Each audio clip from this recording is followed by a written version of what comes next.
आप सभी को जय भीम, जय मंडल, जय संविधान। ओबीसी शोषित पिछड़ा वर्ग के आमंत्रण पर मैं लक्ष्मण यादव आप सभी का स्वागत करता हूं और उम्मीद करता हूं कि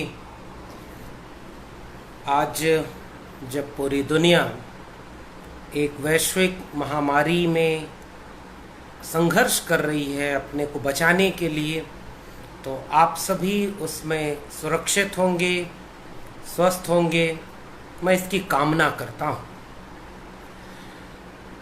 मैं दिल्ली विश्वविद्यालय के जाकिर हुसैन कॉलेज में पिछले 10 साल से पढ़ा रहा हूँ और उत्तर प्रदेश के एक पिछड़ी जाति से ताल्लुक़ रखता हूँ। ये मेरी सामाजिक पहचान है। दिल्ली विश्वविद्यालय और उसके पहले इलाहाबाद विश्वविद्यालय में पढ़ाई करने के दरमियान और पिछले कुछ सालों में अपने सड़क के किताबों के अनुभव के बाद सड़क के अनुभवों के आधार पर जो समझ बनी सामाजिक न्याय को लेकर, जो समझ बनी इस देश के चलने की वास्तविक हालात और कैसा इस देश को बनना था, इन दोनों के बीच कितनी खाई है, इसको लेकर तो आज मैं उन्हीं में से एक हिस्से को अपने विषय के रूप में चुन करके आपसे बातचीत करने आया हूं। जब हम सामाजिक न्याय की वैचारिकी पर बात करते हैं, सामाजिक न्याय को एक विचार के तौर पर देखते हैं, तो मेरा मानना है कि भारत जैसे देश में सामाजिक, आर्थिक, लैंगिक और हर तरह के भेदभाव के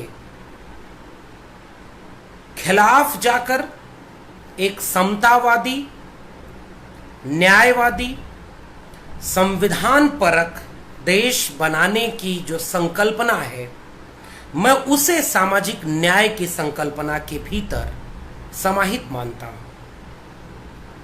और इसलिए जब मेरी नज़र में सामाजिक न्याय शब्द सामने आता है, तो वह इस देश को एक मुकम्मल मुल्क बनाने के लिए जो आइडिया ऑफ इंडिया है, जैसा इस देश को होना चाहिए वैसा बनाने का एक मुकम्मल विचार है सामाजिक न्याय।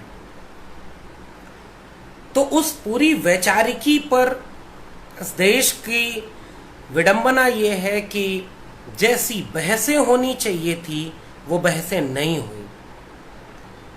आज़ादी के पहले एक ख्वाब देखा गया कि अगर हम इस साम्राज्यवादी ताकत से लड़ेंगे तो जो एक नया भारत बनाएंगे, वह नया भारत लोकतांत्रिक और संसदीय प्रक्रिया के तहत सबके लिए बराबरी का भारत होगा।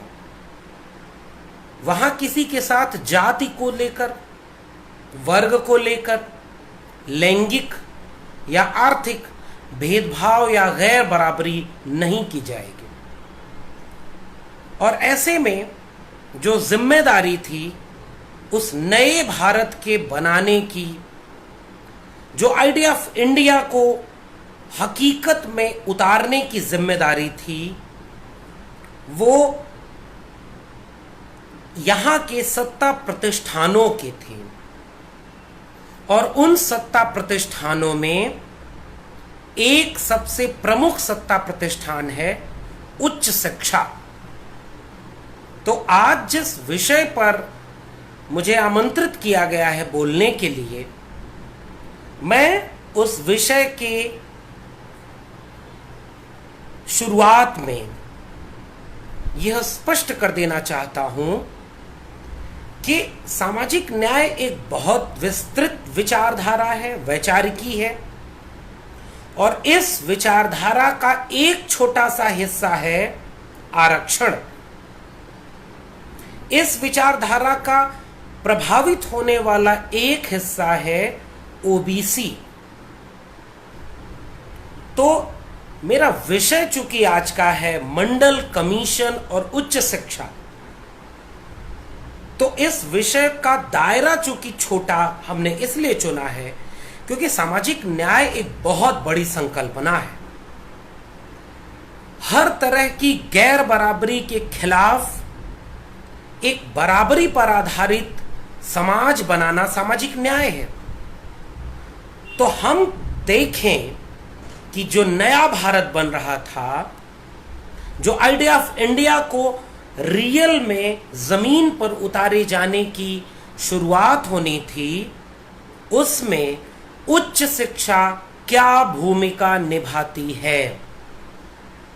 तो मैं अपनी बातचीत की शुरुआत उच्च शिक्षा की लिटमस टेस्ट से उच्च शिक्षा के जरिए शुरू करूंगा और उसे फिर मंडल कमीशन की रिपोर्ट से जोड़ करके यह देखने की कोशिश करेंगे हम कि आज हालात कहां तक पहुंचे हैं और हम आने वाले दिनों में जिस हालात में आज हैं कैसे उससे समझें और आने वाले दिनों में आने वाली पीढ़ियों के लिए हम एक बेहतर हालात मुहैया करा सकें।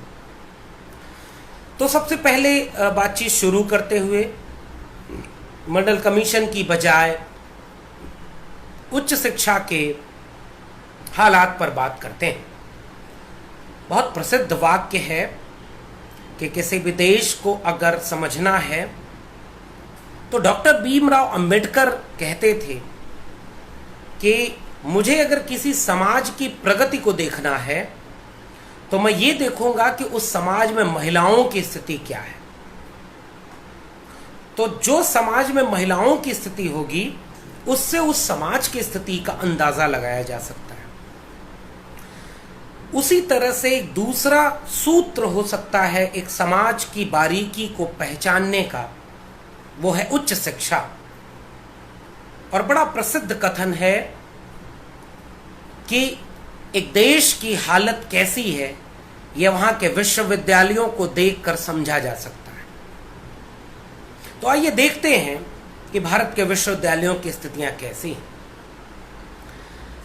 आजाद भारत में आइडिया ऑफ इंडिया के बनने की प्रक्रिया में जिन कुछ संस्थानों के ऊपर सबसे ज्यादा जिम्मेदारी थी कि वो एक नया भारत बनाएंगे, एक ऐसा भारत जो संविधान पर आधारित होगा और संविधान में सामाजिक न्याय की पूरी बुनियाद को जिस तरह समेटा गया, गैर बराबरी के खिलाफ जो पहली आवाज गौतम बुद्ध के रूप में शुरू हुई, उसके बाद जिस आवाज को भक्ति मूवमेंट में कबीर, रैदास, नानक ने उठाया, बाद के औपनिवेशिक दौर में नारायण गुरु से लेकर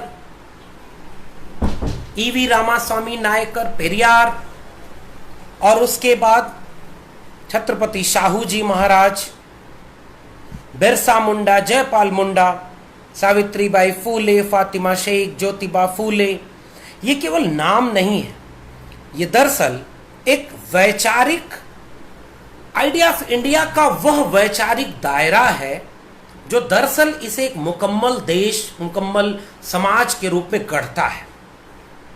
और इन सब के मिले हुए रूप को संविधान में एक व्यवस्था के तहत हमें सौंपा गया कि आने वाला नया भारत ऐसे अगर चलेगा तो वो तमाम तरह की गैर बराबरी को दूर कर लेगा। विश्वविद्यालयों के खुलने की प्रक्रिया औपनिवेशिक भारत में ही शुरू हो गई थी। हम जानते हैं कि 1885 में शुरुआत में 3 विश्वविद्यालय खोले गए जो तीनों प्रेसिडेंसी में थे, मद्रास, बंबई और कलकत्ता। इन तीनों प्रेसिडेंसी में विश्वविद्यालय खोले गए। उसके बाद इलाहाबाद विश्वविद्यालय 1986 में खोला गया। 1920-21 के आसपास एक तरफ बनारस हिंदू विश्वविद्यालय, फिर अलीगढ़ मुस्लिम विश्वविद्यालय, 1922 में दिल्ली विश्वविद्यालय बनता है, और फिर एक लंबी प्रक्रिया विश्वविद्यालयों के बनाए जाने की लगातार जंगे आजादी के समानांतर चलती रही। आजादी के बाद तेजी से विश्वविद्यालय बने, उसमें IITs भी थे, IIM थे, जहां प्रबंधन की शिक्षा दी जाने वाली थी, जहां तकनीक की शिक्षा दी जाने वाली थी, एम्स थे, तमाम मेडिकल कॉलेज खुलने लगे, और विश्वविद्यालयों यानी ज्ञान के सत्ता प्रतिष्ठानों के जरिए वह भारत रचे जाने की शुरुआत होती है जिसका ख्वाब भारतीय संविधान में देखा गया था। तो विश्वविद्यालय खुलते गए, विश्वविद्यालयों के जरिए हमने नया भारत बनाने की जो संकल्पना देखी थी उसको सोचना शुरू किया। लेकिन जो खाई थी, जो समाज की खाई थी, सामाजिक और सांस्कृतिक विषमता थी, उसके चलते यह देखा गया कि 1990 और असल मानी में तो कहें कि 1993 जब मंडल कमीशन को लेकर के सड़कों पर आंदोलन शुरू होता है, उस दरमियान भी पूरी उच्च शिक्षा पर प्रोफेसर और एसोसिएट प्रोफेसर के तबके लगभग 99% से ज्यादा सवर्ण के कब्जे में ही थे।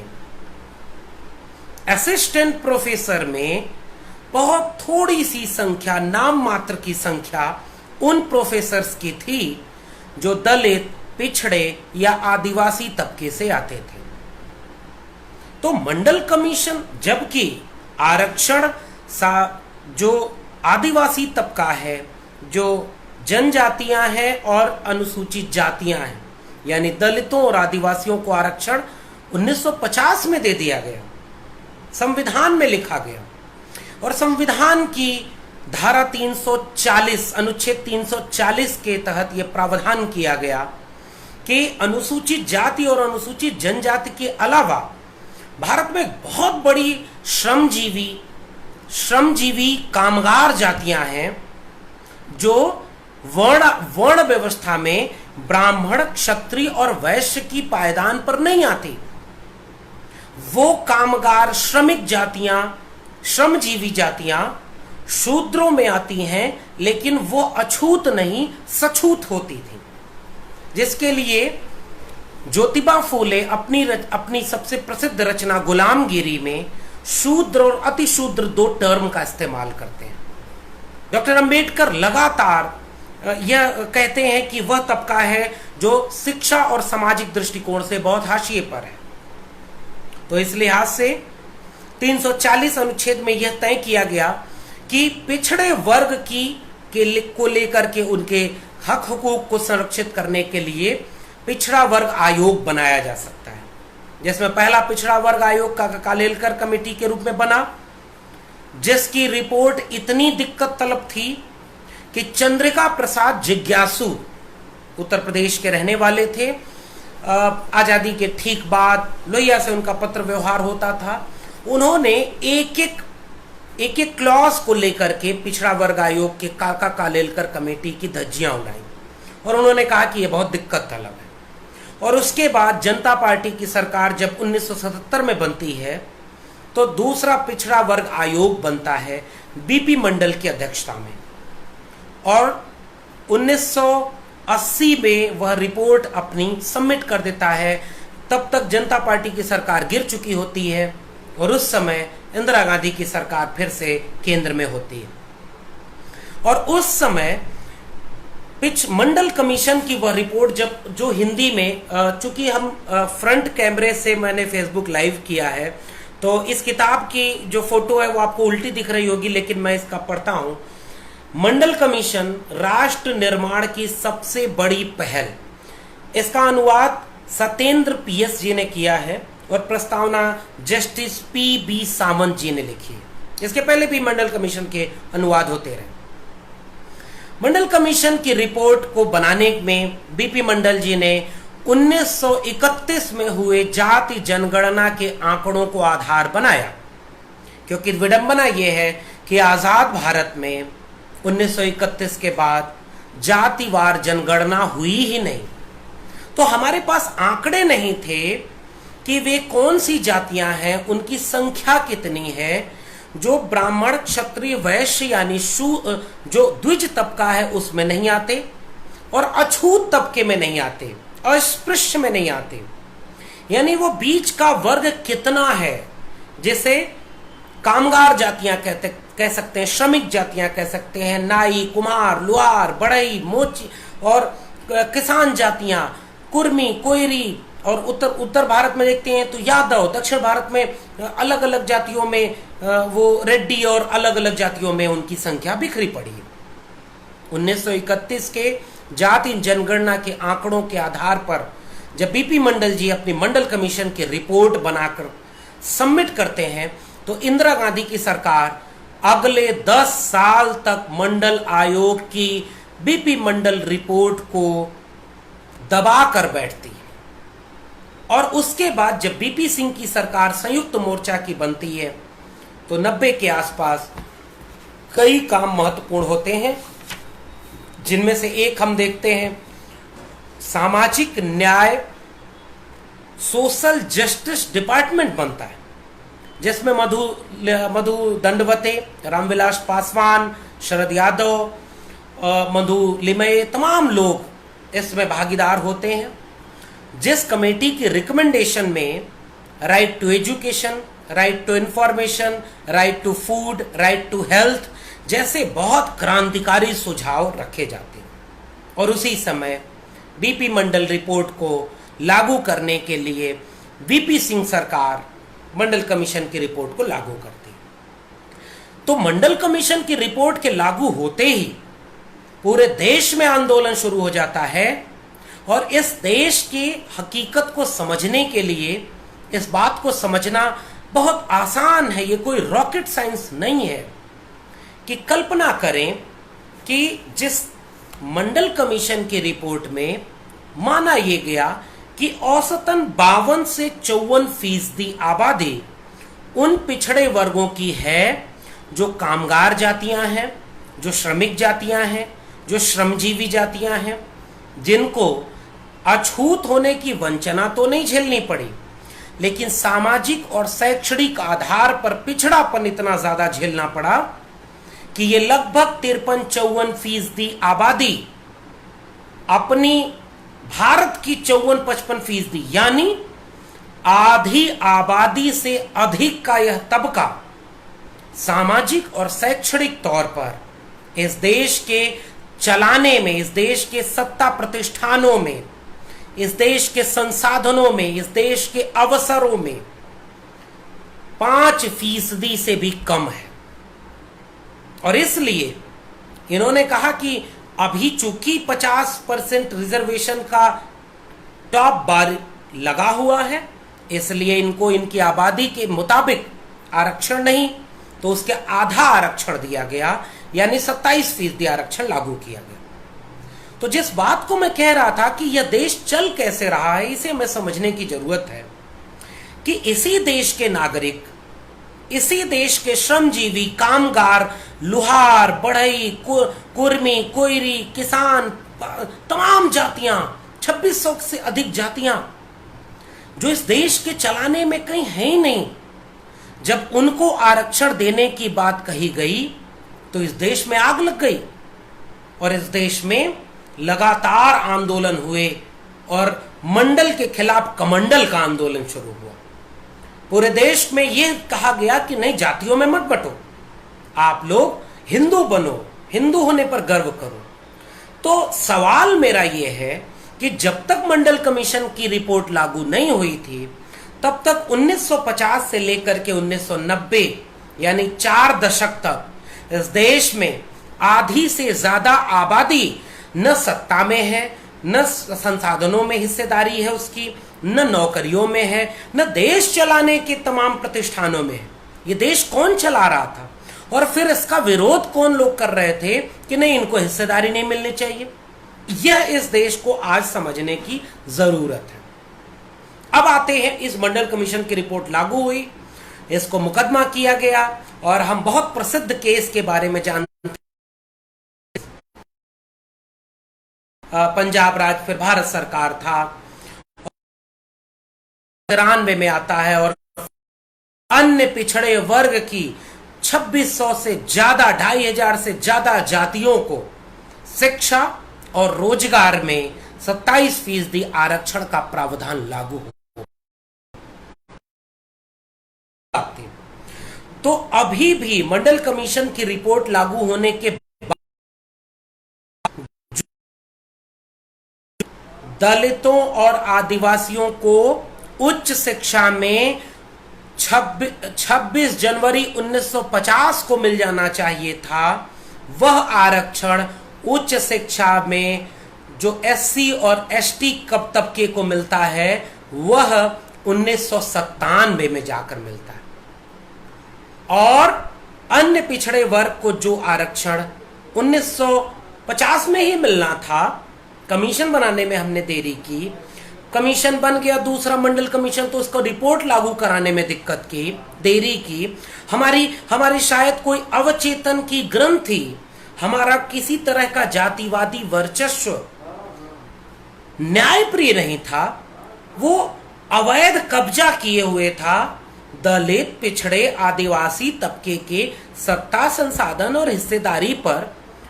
85% जनता के सत्ता, संसाधन और हिस्सेदारी पर 15% लोगों का कब्जा था।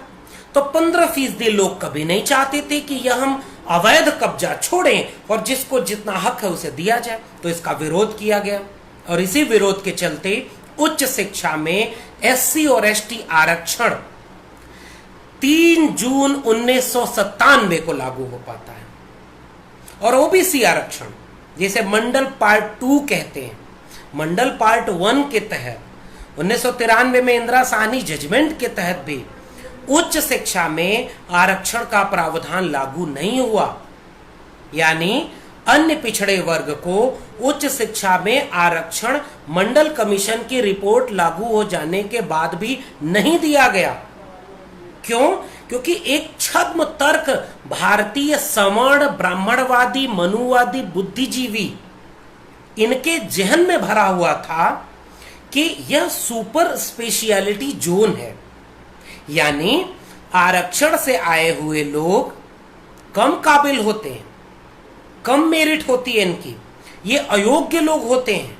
इसलिए जो सबसे ज्यादा उच्च तबका है, जहां से देश चलता है, जहां से शिक्षा मिलती है, सुपर स्पेशियलिटी जोन, इसे आरक्षण लागू करेंगे तो क्वालिटी कंप्रोमाइज होगा। ये कुंठा थी, इसका कोई ठोस तार्किक आधार नहीं है। यह सवर्ण वर्चस्व के हेजेमनी को ब्रेक होने के से डर था, जिसके चलते उच्च शिक्षा में ओबीसी आरक्षण मंडल कमीशन की रिपोर्ट लागू होने के बाद भी लागू नहीं हुआ। और तब हम देखते हैं कि वर्ष 2007 में, 2006 में, जिसे मंडल पार्ट 2 कहते हैं, यूपीए 1 की गवर्नमेंट रहती है। अर्जुन सिंह उसमें शिक्षा मंत्री, मानव संसाधन विकास मंत्री होते हैं। अर्जुन सिंह के उस समय तमाम सामाजिक न्याय के राजनीतिक दल जो उत्तर भारत से लेकर के दक्षिण भारत तक हैं, वो इस मुहिम को दबाव के रूप में लागू कराते हैं। 2007 में उच्च शिक्षा में ओबीसी आरक्षण लागू होता है, 23 जुलाई 2007, और तब जाकर के उच्च शिक्षा में ओबीसी को आरक्षण मिलता है। और ओबीसी का आरक्षण उस देशव्यापी विरोध के चलते, क्योंकि जिस तर्क से एससी और एसटी का विरोध किया गया, उन्हीं तर्कों से ओबीसी आरक्षण का विरोध नहीं किया गया। भारतीय बौद्धिक जमात, जो मनुवादी सवर्ण पुरुषत्व पितृसत्ता की गुलाम थी, उसने एक बारगी अस्पृश्य होने का दंश झेलने के नाते दलितों और आदिवासियों के आरक्षण को तो कबूल कर लिया, लेकिन अन्य पिछड़े वर्ग को दिए जाने वाले आरक्षण को कभी यह प्रभु वर्ग पचा नहीं पाया। इसलिए लगातार अन्य पिछड़े वर्ग को दिए जाने वाले आरक्षण पर हमला जारी रहा। यह सोचने समझने की बात है। मैं इसकी दो वजहें देख पाता हूं। एक वजह तो सीधी सीधी ये है कि उनको लगता है कि ये अस्पृश्य नहीं रहे तो इनको वंचना किस आधार पर मिली, यानी सवर्ण जो भारतीय बौद्धिक तबका है वह यह बात कबूल नहीं कर पाता कि अन्य पिछड़े वर्ग के साथ भेदभाव जाति केंद्रित है, जबकि मंडल कमीशन की रिपोर्ट सीधे सीधे कहती है कि वो जाति केंद्रित भेदभाव ही है। और दूसरा तर्क जो मुझे ज्यादा सटीक लगता है वह यह है कि ओबीसी जमात की हिस्सेदारी इस देश में लगभग, अब आज के आंकड़े तो कहते हैं कि लगभग 60% है। तो उनको यह डर था कि अगर ये 60% जनता अगर अपने हक हुकूक के लिए हिंदू होने का छद्म बौद्धिक सांस्कृतिक चोले को उतार करके बहुजन होने के साथ श्रमिक कामगार एका की बात करते हुए जाति के नाम पर अपनी हिस्सेदारी मांगना शुरू कर दे, तो इस देश पर सवर्ण वर्चस्व को बचाए रख पाने में मुश्किल होगी। इसलिए लगातार ओबीसी आरक्षण का विरोध किया गया। तो जैसे आरक्षण का विरोध हुआ तो ओबीसी आरक्षण को लागू करने के लिए सीटों को बढ़ाया गया। उच्च शिक्षा में 2007 में आरक्षण लागू होने के बाद 9% करके 3 बार में ओबीसी आरक्षण उच्च शिक्षा में लागू हुआ। 9% 2008 में, 9% 9 में, 9% 10 में। अब इसमें क्या किया गया कि विद्यार्थियों की सीटें बढ़ाई गई, नौकरियों में संख्या बढ़ाई गई, ताकि जो अपर कास्ट की जो पूरी संख्या है वह प्रभावित न हो। इसलिए 100% को बढ़ाकर 154% किया गया और 154% का बजट पूरे देश में लागू किया गया, ताकि 154% में 27% ओबीसी को आरक्षण दिया जा सके। तो उच्च शिक्षा में आरक्षण इस तरह से लागू हुआ। उच्च शिक्षा में लागू होने के बाद अब मैं जो आंकड़ा पेश करने जा रहा हूं उससे हमें समझना होगा कि जो जीत हमारी थी, ज्योतिबा फूले लगातार, ज्योतिबा फूले, सावित्रीबाई फूले, फातिमा शेख ने 1 जनवरी 1848 को जिस पहले स्कूल की नींव रखी थी ना, जिसमें 3 स्कूल जब 1948 में उन्होंने खोले, तो एक स्कूल उसमें से वह था जो केवल लड़कियों के लिए था, एक स्कूल वह था जो केवल अस्पृश्य, शूद्र और अतिशूद्र जातियों के लिए था, एक स्कूल दरिद्र लोगों, गरीब लोगों के लिए था। वो जो शुरुआती स्कूल थे उनकी ईंटों को, जो बुनियाद में रखी गई ईंटें थीं, मंडल कमीशन की रिपोर्ट लागू होने के बाद हम देख पाते हैं कि वह जो ख्वाब देखा था ज्योतिबा फूले, सावित्रीबाई फूले, फातिमा शेख ने, जो ख्वाब देखा था ईवी रामासामी नायकर पेरियार ने, दक्षिण में इन कृषक, कामगार, शूद्र जातियों को एकजुट करके सत्ता, संसाधन और अवसरों की हिस्सेदारी के न्यायपूर्ण वितरण का, वह कहीं कहीं पूरा होने की दिशा में आगे बढ़ता है। लेकिन हम जानते हैं कि doctor Ambedkar, doctor Ram Manohar Lohia, EV Ramasamy Naikar Periyar, Jyotiba Phule, Savitribai Phule, ये एक विचार का नाम है। जब भी यह विचार एक समतावादी भारत बनाने की दिशा में आगे बढ़ता है, तब तब इनके ऊपर हमले होते हैं उन्हीं मनुवादी, ब्राह्मणवादी, वर्चस्वशाली बौद्धिक वर्ग का। और वह हमला उच्च शिक्षा में आरक्षण लागू होने के बाद लगातार जारी रहा। एक आंकड़ा मैं बताता हूं और उसके बाद फिर हम देखते हैं कि मंडल कमीशन की रिपोर्ट लागू होने के बाद किस तरह से उच्च शिक्षा पर हमले होने लगे। 16 जनवरी 2018 का आंकड़ा मैं आपके सामने रखना चाहता हूं। इंडियन एक्सप्रेस में एक रिपोर्ट छपी कि उच्च शिक्षा में प्रोफेसर के पद पर कुछ सामाजिक हिस्सेदारी इस तरह है। ओबीसी 0, 16 जनवरी 2018 को प्रोफेसर ओबीसी पूरे देश में 0, एससी प्रोफेसर 3.47%, जो कि होना चाहिए था ओबीसी 27%। चलिए 27% नहीं है, चूंकि रिजर्वेशन बाद में है, 2-4-10% तो होते, लेकिन नहीं है। ओबीसी का 0 होने का अर्थ यह है कि उच्च शिक्षा में जब जब इंटरव्यू के आधार पर नौकरी दी गई, बिना आरक्षण के इन जातियों को कभी उन पे नौकरी नहीं मिली।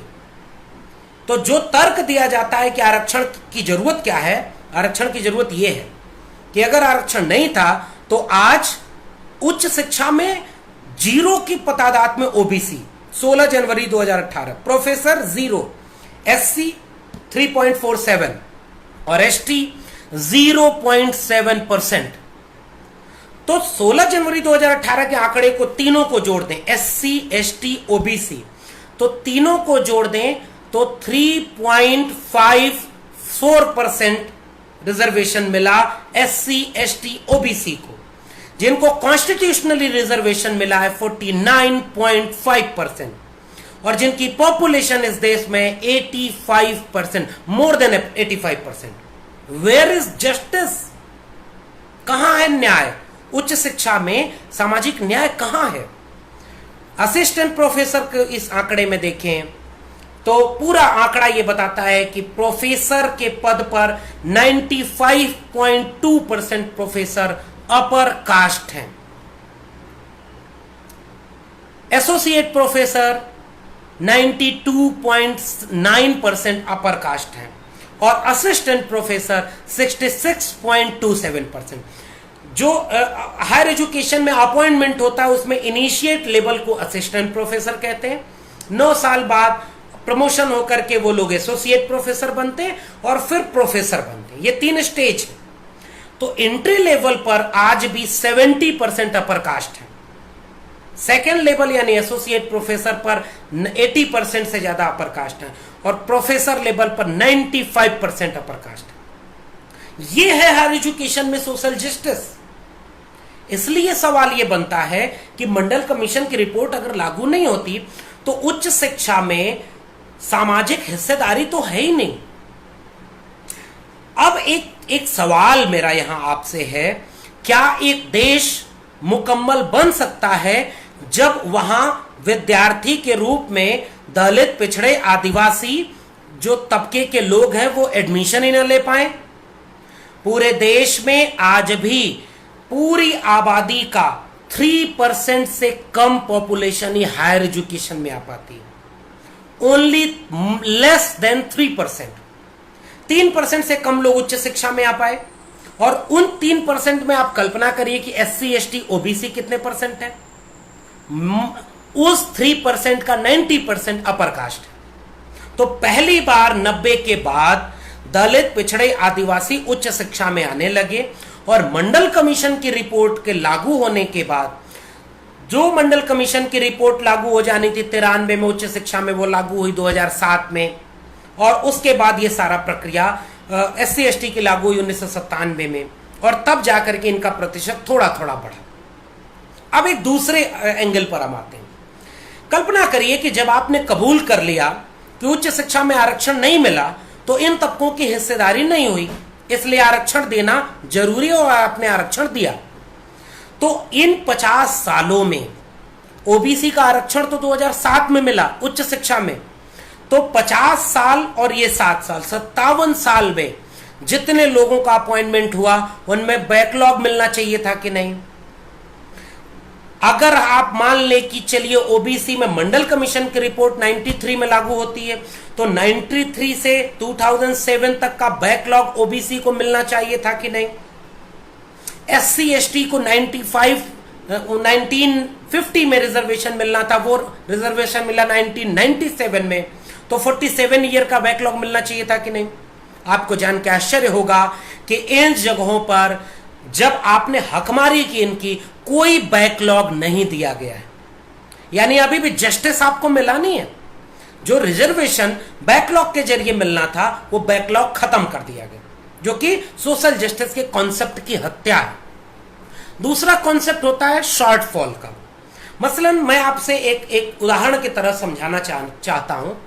मान लीजिए मेरे विद्यालय में 100 लोग पढ़ाते हैं और 2007 के समय जब आरक्षण लागू हो गया तो अब ये तय हो गया कि 200 पॉइंट रोस्टर बनेगा। रोस्टर का खेल है, अब मैं उस पर आता हूं, रोस्टर किस तरह से बना करके वो हायर एजुकेशन में सोशल जस्टिस की हत्या की गई।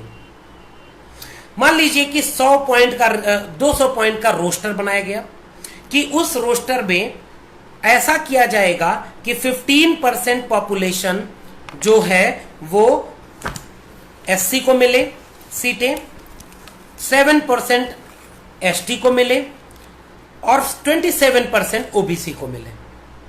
तो अब रोस्टर ऐसा बनाया जाएगा कि 100 टीचर में रोस्टर आपको कैसे बनाना चाहिए कि जिस दिन date of creation of post है, मान लीजिए यह मेरा कॉलेज 1950 में खुला, तो 1950 से 2010 तक या 2020 तक जिस सीक्वेंस में कोई पोस्ट क्रिएट होती गई उसी सीक्वेंस में रोस्टर में वो फिट करते जाएंगे। और फिर 27% आरक्षण 200 पॉइंट रोस्टर में अगर देना है तो हर चौथा पद ओबीसी को जाएगा, हर 7वां पद एससी को जाएगा, हर 14वां पद एसटी को जाएगा। तो 200 पॉइंट तक जब आप पूरा रोस्टर बनाएंगे, रोस्टर कहते हैं इस सीक्वेंस को, रिजर्वेशन फिक्स करने की सिस्टम को रोस्टर कहते हैं। तो हर चौथा पद ओबीसी, हर 7वां एससी, हर 14वां एसटी। तो 200 पोस्ट में जब पूरा 200 पोस्ट भर जाएंगी तब 50% रिजर्वेशन इन्हें मिलेगा। तो मान लीजिए मेरे कॉलेज में 2007 में ओबीसी आरक्षण लागू हुआ। 2007 में मेरे कॉलेज में 80 लोग पढ़ा रहे थे, 180 लोग, 20 पोस्ट नहीं बनी, कुल पोस्ट बनी 200। ठीक, 200 पोस्ट मेरे कॉलेज में है, ओबीसी आरक्षण लागू हो गया है। तो 200 पोस्ट में जब 200 पॉइंट रोस्टर बनेगा तो हर चौथी पोस्ट ओबीसी को जाएगी, हर 7वीं पोस्ट एससी को जाएगी, हर 14वीं पोस्ट एसटी को जाएगी। और 180 लोग पहले से परमानेंट हो गए और वो 180 लोग सारे अपर कास्ट हैं।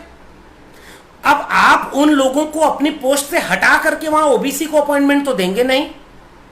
तो जहां जहां चौथी, 8वीं, 12वीं, 16वीं पोस्ट गई ओबीसी को, वहां वहां कोई अपर कास्ट पढ़ा रहा है तो कहा यह गया कि नियम ये होना चाहिए कि ये सारी पोस्ट शॉर्ट फॉल में हो और जैसे ही कोई नई पोस्ट क्रिएट हो पहले शॉर्ट फॉल की वैकेंसी को फुलफिल किया जाए ताकि जल्दी से रिजर्वेशन 27% ओबीसी को मिले, 15% एससी को मिले, 7.5% एसटी को मिले, ताकि जल्दी से उनका जो कॉन्स्टिट्यूशनल रेशियो है वो कंप्लीट हो। पॉलिसी क्या बनाई डीओपीटी ने कि जब इस पोस्ट पर बैठा व्यक्ति रिटायर होगा तब उस पोस्ट को हम ओबीसी को देंगे, एससी को देंगे, एसटी को देंगे। 40 साल में रिटायर हुआ, 40 साल तक आपकी वैकेंसी लैप्स। तो अभी मैंने 2 बातें कही। पहली बात कि रिजर्वेशन बाद में लागू हुआ और रिजर्वेशन के प्रावधान के लागू होने के सालों बाद तक नियुक्तियां नहीं हुई, तो इस बीच का बैकलॉग आपको नहीं मिला। यह सोशल जस्टिस की हत्या है हायर एजुकेशन में। फिर उसके बाद जिन पोस्ट पर पहले से परमानेंट फैकल्टी अपर कास्ट थी, जो रिजर्व पोस्ट भी अनरिजर्व लोग पढ़ा रहे थे, उनको हटाने, उनकी पोस्ट को रिटायर होने के बाद भरने के नाते शॉर्टफॉल आपको नहीं मिला। तो बैकलॉग और शॉर्टफॉल नहीं मिलने की वजह से रियल मीन में अगर देखा जाए तो रिजर्वेशन हायर एजुकेशन में कोई मतलब ही नहीं है, लागू ही नहीं हुआ है। हम बहुत नाम मात्र का लिए हुए और इसलिए यह रिजर्वेशन के साथ छेड़छाड़ और हमला किया जाता है। बावजूद इसके जब आरक्षण लागू हुआ 5 मार्च 2000, पहले तो आरक्षण लागू होने के लिए रोस्टर में धांधली, हर जगह प्रकाश के लोग भरते हैं, वो इंटरव्यू में भेदभाव करते हैं, इंटरव्यू में नंबर कम देते हैं, दलित, पिछड़े, आदिवासियों को इंटरव्यू में ही बाहर कर देते हैं, जाति पूछ करके तुरंत ये मान लेते हैं कि आपके पास तो मेरिट नहीं होगी, आप तो मजदूर। मैं इलाहाबाद विश्वविद्यालय का टॉपर रहा हूं और मैंने जब विश्वविद्यालय टॉप किया तो मेरे प्रोफेसर ने कहा कि ये अहिर लोग गाय भैंस चराना छोड़ करके विश्वविद्यालय टॉप करने लगे। तो ये कुंठा जो जैन में भरी है वो हायर एजुकेशन में कास्ट लिस्ट बनाने के लिए मेरिट का इम्तिहान नहीं लेती। तो सबसे ज्यादा मेरिट के साथ छेड़छाड़ हायर एजुकेशन में होती है। फिर भी रिजर्वेशन बन गया, रोस्टर बन गया। पिछले साल 5 मार्च 2018 को इस 200 पॉइंट रोस्टर यानी college as a unit, university as a unit को चेंज करके डिपार्टमेंट एज ए यूनिट को बना दिया गया। यानी डिपार्टमेंट के हिसाब से रोस्टर बनेगा और शुरुआत के सारे पद अनरिजर्व को जाएंगे, तो इसे 13 पॉइंट रोस्टर कहा गया। हमने इसके खिलाफ पूरे देश में आंदोलन किया कि 13 पॉइंट रोस्टर से तो कभी एसटी कम्युनिटी के मौके ही नहीं आएंगे। और ओबीसी और एससी के लिए रिजर्वेशन कभी 500,000 साल में भी पूरा नहीं होगा। पूरे देश में साल भर आंदोलन चला। 7 मार्च 2019 को फिर से 200 पॉइंट रोस्टर को रीस्टोर किया गया। अगर आप आंदोलन न करते तो मंडल कमीशन लागू ना होता, अगर आप आंदोलन न करते तो 200 पॉइंट रोस्टर लागू नहीं होता। अब हायर एजुकेशन पर सबसे बड़ा खतरा ये आ गया है कि जब उनको लगता है कि ये ओबीसी एससी एसटी बहुत जाग गए हैं, और उसमें भी ओबीसी की पहली जमात जब इस विश्वविद्यालयों में आई है तो उन्होंने विश्वविद्यालय के कल्चर को बदल दिया। तब उन्होंने किया कि पब्लिक फंडेड कैरेक्टर को ही चेंज कर दिया जाए और पूरे विश्वविद्यालयों को, उच्च शिक्षा को निजी हाथों में बेच दिया जाए। यानी दिल्ली विश्वविद्यालय, जेएनयू, हैदराबाद, वर्धा विश्वविद्यालय, बीएचयू, जादवपुर और अलीगढ़ मुस्लिम विश्वविद्यालय, जामिया मिलिया इस्लामिया, महात्मा गांधी अंतरराष्ट्रीय विश्वविद्यालय, मुंबई विश्वविद्यालय, पुणे विश्वविद्यालय, जो पब्लिक फंडेड हायर एजुकेशन है।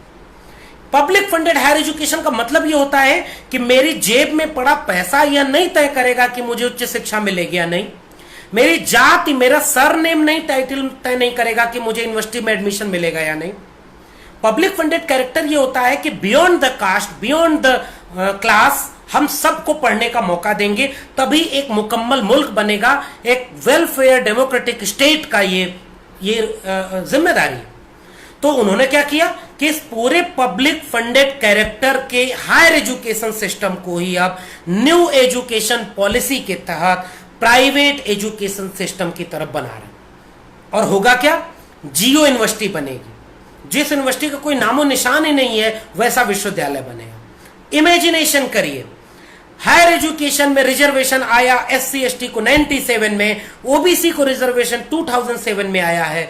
200 पॉइंट रोस्टर हटा दिया, हमने आंदोलन किया तो फिर 200 पॉइंट रोस्टर बचा। पहली पीढ़ी जो सदियों से पढ़ाई से दूर रखी गई थी, जिनकी पीढ़ियों को कलम और किताब तक कभी हाथ नहीं लगाने दिया गया, उनकी पहली पीढ़ियां जब इस हायर एजुकेशन में आई हैं तो इनके अब आरक्षण पर हमला किया गया। और जब ये लड़ करके अपना आरक्षण बचाने के लिए सक्षम हो गई तो अब इस पब्लिक फंडेड हायर एजुकेशन को प्राइवेटाइज कर रहे हैं। और ऐसे में क्या होगा? Amity university, Galgotia university, Galgotia university बनेगी, एमएटी यूनिवर्सिटी बनेगी, शारदा यूनिवर्सिटी बनेगी। और यूनिवर्सिटी का मतलब क्या होता है पता है आपको? प्राइवेट एजुकेशन सिस्टम में नो रिजर्वेशन। जिसके जेब में लाखों लाख रुपए होंगे वही अब हायर एजुकेशन पाएगा। और जो गरीब कमजोर यानी दलित बहुजन जो है, दलित बहुजन के 95% बच्चे तो अभी भी गरीब कमजोर तबके से हैं, उनके पास पैसे नहीं है।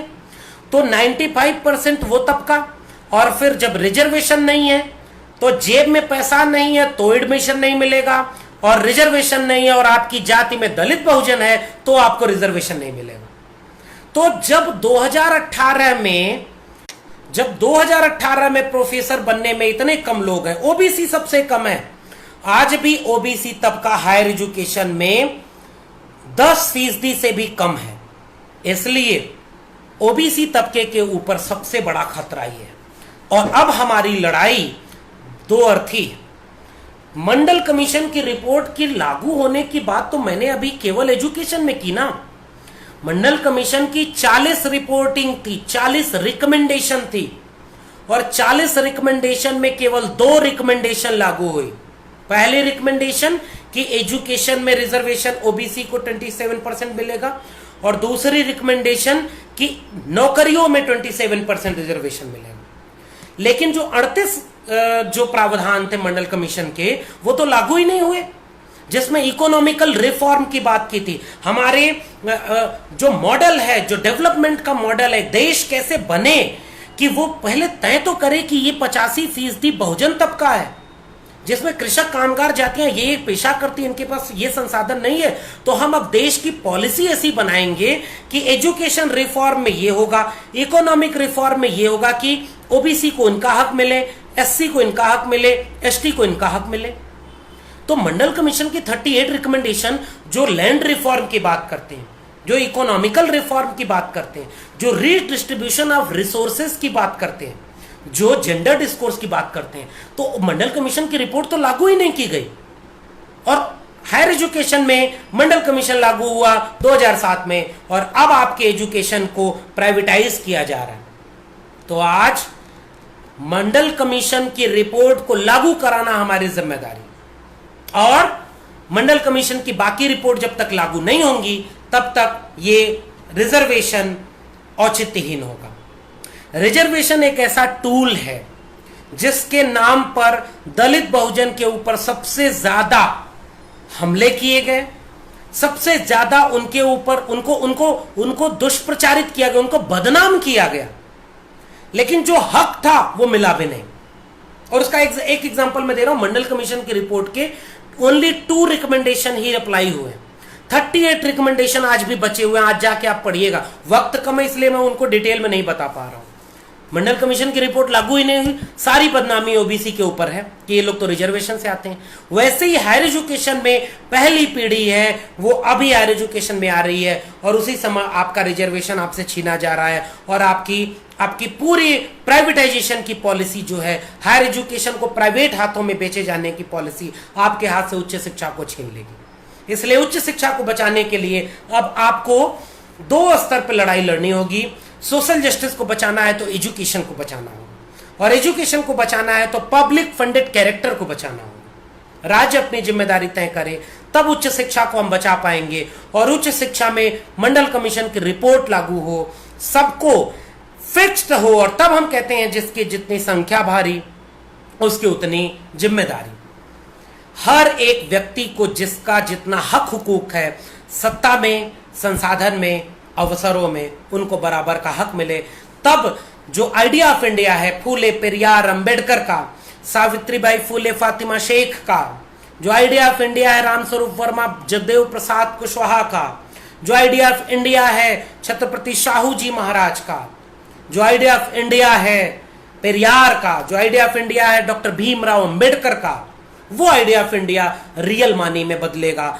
हम अगर अपने लोगों को एजुकेट नहीं कर पाएंगे तो हम कल्चरल हेजिमनी को ब्रेक नहीं कर पाएंगे, और अगर एजुकेशन में हायर एजुकेशन हमारे हाथ से निकल गई तो फिर हमारे पास कुछ बचेगा नहीं। तो मुझे आज इतनी बातें करनी थी। मैं एक बार कोशिश करता हूं कि आप लोगों के सवालों पर कुछ बातचीत हो जाए।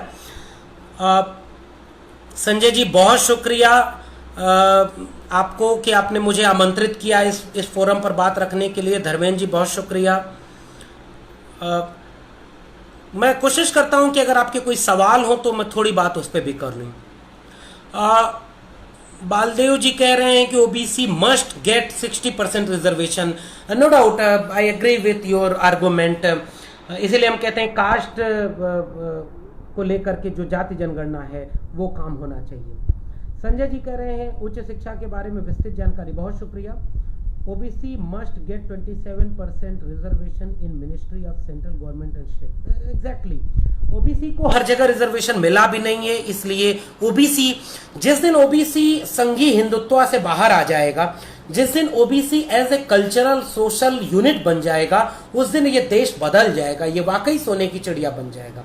सबसे ज्यादा दिक्कत ओबीसी के साथ है। ओबीसी अपने को जल्दी से सवर्ण हिंदू बनना चाहता है, जबकि ओबीसी को समझना चाहिए कि कामगार श्रमजीवी जातियां अगर एकजुट हो जाएं तो ये देश की तस्वीर बदल सकते हैं, इसलिए उनको एकजुट होना होगा। बहुत शुक्रिया गणपति जी, बहुत शुक्रिया जवाहर पासवान जी, बहुत शुक्रिया।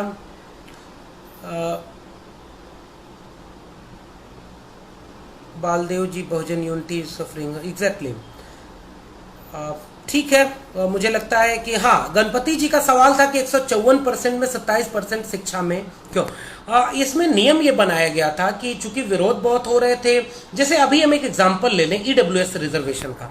जब ईडब्ल्यूएस रिजर्वेशन लागू किया गया तो आर्गुमेंट सेंट्रल गवर्नमेंट ने क्या दिया कि हम किसी का हक नहीं मारेंगे, इसलिए जो 10% ईडब्ल्यूएस है उसके लिए 25% सीटें और 25% नौकरियां बढ़ाई गई। उसके लिए 2 साल में, 1 साल में 15% और 1 साल में 10% करके सीटें बढ़ाई गई एजुकेशन में स्टूडेंट एडमिशन की। और उसके बाद ये प्रावधान हुआ कि 20% सीटें जॉब की भी बढ़ाई जाएंगी, ताकि जो ओवरऑल रेशियो है उसमें किसी का नुकसान न हो। तो इसी तरह जब ओबीसी आरक्षण लागू हुआ था तो 27% को इस रेशियो में डिवाइड किया जाए कि जो अनरिजर्व कैटेगरी है उसमें कोई दिक्कत ना आए, तो 100 को 154 किया गया, 27% का दोगुना बढ़ाया गया और तब फिर उसको 27% किया गया।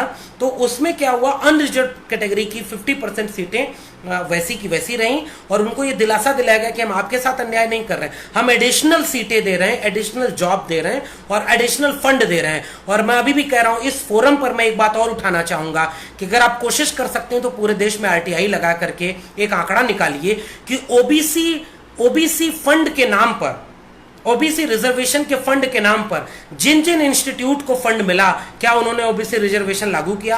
हॉस्टल में ओबीसी रिजर्वेशन नहीं है, नए हॉस्टल बनाए गए, नए क्लासरूम बनाए गए, लेकिन नए टीचर का अपॉइंटमेंट नहीं किया गया, नए एडमिशन में ओबीसी रिजर्वेशन नहीं मिला, और हॉस्टल जो बने ओबीसी फंड के नाम पर, उन हॉस्टल में ओबीसी को रिजर्वेशन नहीं मिला। ये कुछ हमारी चुनौतियां जिसके लिए हमें काम करने की जरूरत है। गणपति जी 10% कितने में? मैंने कहा ना कि जो ईडब्ल्यूएस रिजर्वेशन मिला है, इसमें जैसे मैं अपने दिल्ली विश्वविद्यालय का उदाहरण ले रहा हूं, मेरे विश्वविद्यालय में पिछले साल 10% सीटें बढ़ाई गई थी और इस साल ईडब्ल्यूएस के नाम पर 15% सीटें बढ़ाई जा रही। तो ओवरऑल उन्होंने 25% बढ़ाया ताकि 10% ईडब्ल्यूएस रिजर्वेशन मिले। इसी तरह से जैसे 100 का 125 हुआ, उसी तरह से ओबीसी में 100 का 154 किया गया था। ये आंकड़े इंटरनेट पर डिटेल में उपलब्ध हैं, आप विस्तार में वहां समझ सकते हैं। तो उन 100 को 154 करके एक 27% रिजर्वेशन मिला गया। बहुत शुक्रिया। मैं उम्मीद करता हूं कि मैंने अपनी बात पूरी कर ली है। हमें अब वाकई अगर एक आधा नहीं पूरा करो, मंडल योग लागू करो, बिल्कुल ठीक बात है। मंडल कमीशन की रिपोर्ट हिंदी में आ गई है, इंग्लिश में भी है, आपको इसे जरूर पढ़ना चाहिए और इसके 38 रिकमेंडेशन जो अभी भी लागू नहीं है उनको भी लागू करने की बात करनी चाहिए। तो चलते चलते मैं बस कंक्लूजन में अपनी बात यही कहूंगा कि 70 साल बाद अगर इस देश को आगे बढ़ाना है तो सोशल जस्टिस ही एक आइडिया है जिसमें एक कंप्लीट रिवोल्यूशन है। सोशल जस्टिस की मीनिंग में जब मैं कहता हूं तो वो gender justice, economic justice and social justice, ये तीनों का एक क्लबिंग है सोशल जस्टिस। तो हम महिलाओं को बराबरी का हक देने की लड़ाई में शामिल हों, हम ओबीसी की 2500 से ज्यादा जातियों को एक साथ जोड़ने की कोशिश में शामिल हों, हम ओबीसी को एक कल्चरल सोशल यूनिट बनाएं, क्योंकि ओबीसी आज भी एक पॉलिटिकल यूनिट है। जब दुश्मन हमारे सामने होता है तब हम एक हो जाते हैं, जब दुश्मन सामने नहीं होता है तो हम फिर अलग अलग आपस में लड़ते हैं। तो क्यों? क्योंकि हमारा कल्चरली हम यूनाइटेड नहीं है। तो इस यूनिटी को बना करके हमारी लड़ाई इस देश को बनाने की है, क्योंकि हमारे पुरखों ने इस देश को बनाया है। हम ही कामगार जातियों ने, हम ही श्रमिकों ने, हम ही श्रमजीवियों ने, हमारे हाथों ने इस देश को बनाया। तो हम इन्हें क्यों किसी के हाथों बर्बाद होने दें? तो हम एजुकेशन को बचाएंगे, अपने बच्चों को पढ़ाएंगे और अपने बच्चों को स्कूल में पढ़ाने भेजिए। इसलिए प्राइमरी एजुकेशन, मिडिल एजुकेशन और हायर एजुकेशन को पब्लिक फंडेड कैरेक्टर में बचाना होगा।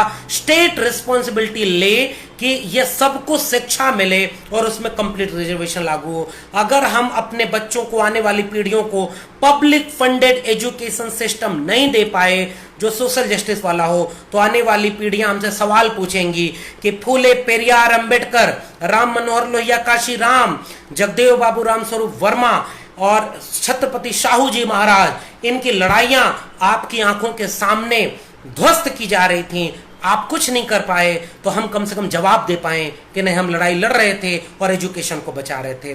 तो एक बार फिर से इस फोरम को बहुत बहुत शुक्रिया कि आपने मुझे बोलने का मौका दिया।